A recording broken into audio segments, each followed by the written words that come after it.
that information is certainly accurate up until through this point. Podcast 2020.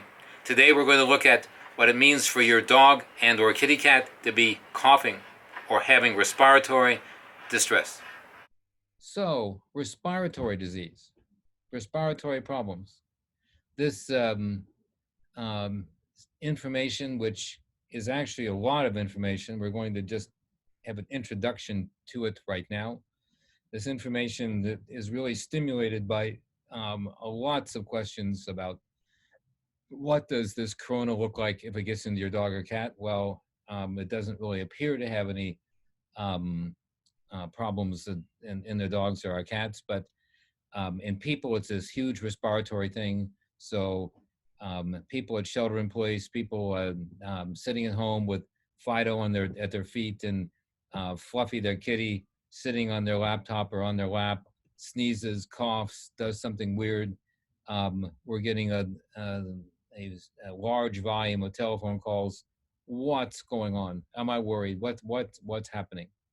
So we're going to look at some ways that you can look at your pets and get good information that will help us give you good information about whether or not you have a concern or not, or big or small.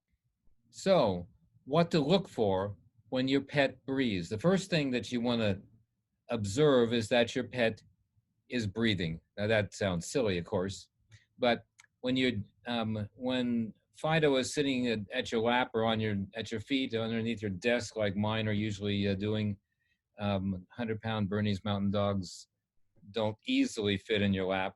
They get halfway in a lot of the times, 100% in too often, but normally they're kind of underneath my footwell at my desk pretty happily.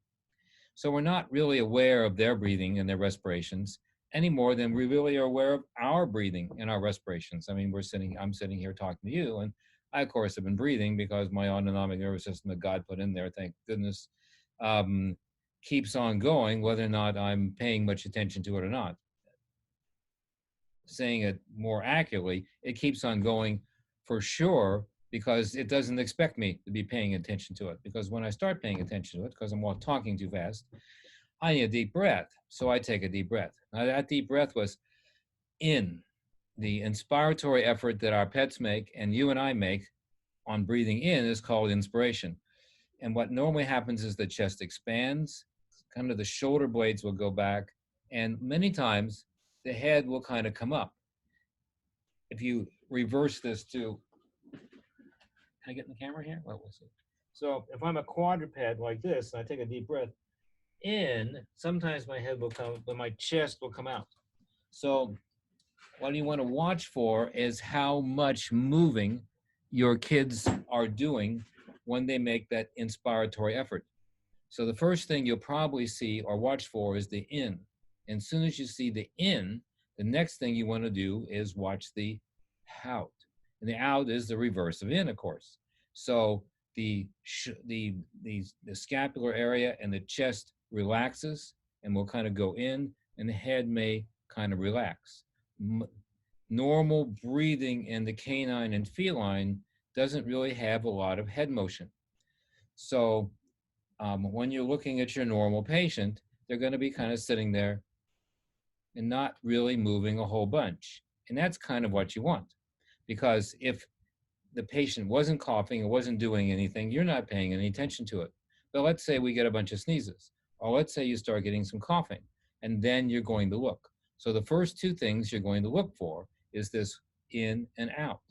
And you want to observe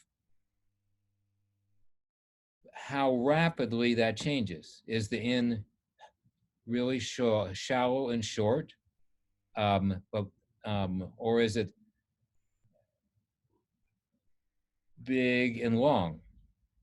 And parallel with that, if we end up getting on the phone, one piece of information I'm going to want is what really got your attention in the first place. What was he doing? Was he coughing? Was he sneezing?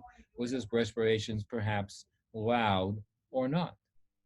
Now, what to look for when your pet coughs, or what to look for when your pet is concerning you about his or her breathing.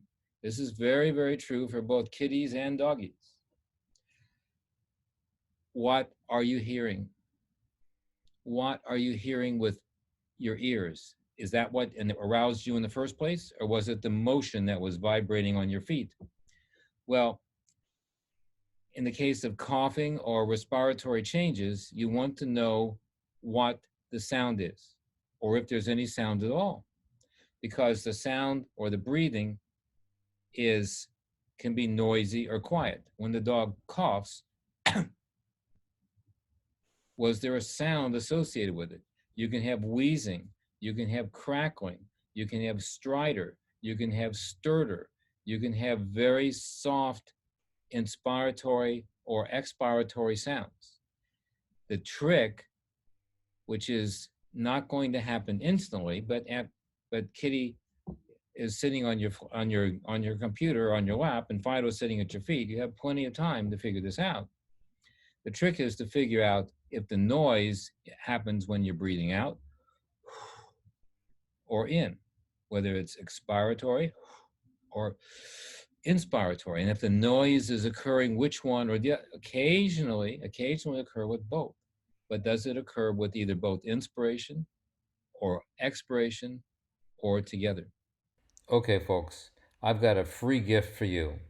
In the description below, scroll down and you'll find a link to my free checklist to sort out your pet's coughing at home. You'll find both a doggy and kitty version. Just click on the link or cut and paste it into your browser and you'll get to the resource. It's my free gift to you as a step in keeping your pet healthy and making you worry-free. So today, we've covered what you're going to be looking for when your pet's coughing and or breathing abnormally, whether the coughing or breathing problem is associated with inspiration or whether it's associated with expiration. We've also looked at the sounds that are occurring when your pet's coughing. Is the sound noisy or is it quiet? And is it occurring with inspiration or is it occurring with expiration? In our next episode, we'll look at what we're going to do with this information. And don't forget to download my free checklist. Go to the description box below and you'll be able to access it quickly. There's both a kitty and doggy version.